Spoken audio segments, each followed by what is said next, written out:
यांचं नाव या संदर्भात बसून निर्णय घेऊ असं फडणवीस यांनी म्हटलेलं आहे। लाडकी बहीण योजनेला अजित पवार यांचं नाव द्यावं अशी मागणी अमोल मिटकरी यांनी केलेली होती आणि या संदर्भात आता बसून आम्ही निर्णय घेऊ, चर्चा करू असंही फडणवीसांनी म्हटलंय।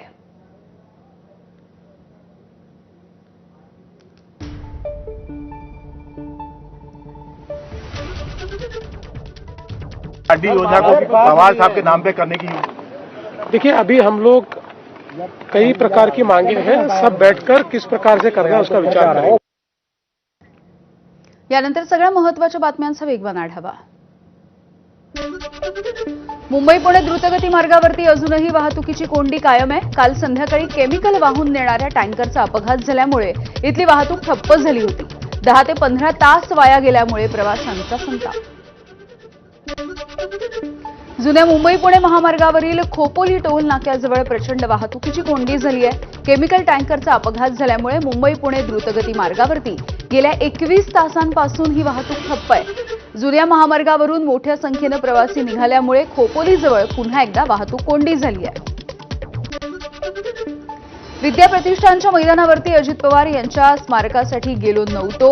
विद्या प्रतिष्ठानच्या जागेचा विषय होता म्हणून गेलो होतो, शरद पवार यांची प्रतिक्रिया। तर दादांच्या स्मारकासंदर्भात सगळेजण बोलून निर्णय घेऊ अशी ही प्रतिक्रिया। दोन्ही राष्ट्रवादीच्या विलीनीकरणाच्या चर्चेमध्ये मुख्यमंत्री नव्हते, त्यामुळे त्यांना विलीनीकरणाविषयी भाष्य करण्याचा अधिकार नाही। शरद पवार यांची मुख्यमंत्र्यांच्या विलीनीकरणाबाबतच्या विधानावरती प्रतिक्रिया।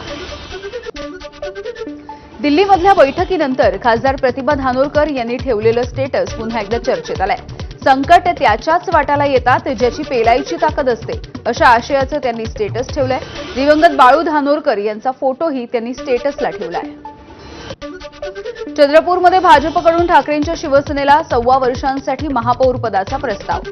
आधी कोणाचा महापौर यावरती दोन्ही पक्षांमध्ये सध्या चर्चा सुरू असल्याची सूत्रांची माहिती। कोणत्याही परिस्थितीमध्ये चंद्रपूरमध्ये भाजपच्या सोबत जाणार नाही, संजय राऊतांची प्रतिक्रिया। भाजपसोबत जायचं नाही अशा उद्धव ठाकरेंनी सूचना दिल्याची माहिती।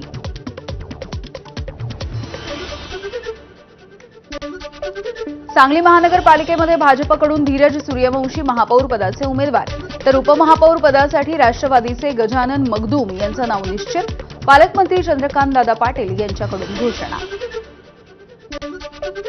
छत्रपती संभाजीनगरमध्ये महापौर पदासाठी स्थानिक पातळीवरती भाजपच्या नेत्यांची बैठक, मात्र कोणत्याही एका नावावरती एकमत नाही, त्यामुळे इच्छुक सगळ्यांना अर्ज भरण्याच्या सूचना।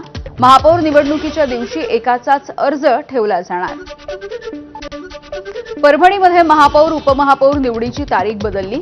आता 12 फेब्रुवारीला महापौर निवड, जिल्हा परिषद आणि पंचायत समितीचा निकाल असल्यामुळे जिल्हाधिकारी आणि मनपा आयुक्तांच्या विनंतीनंतर ही तारीख बदलण्यात आली आहे।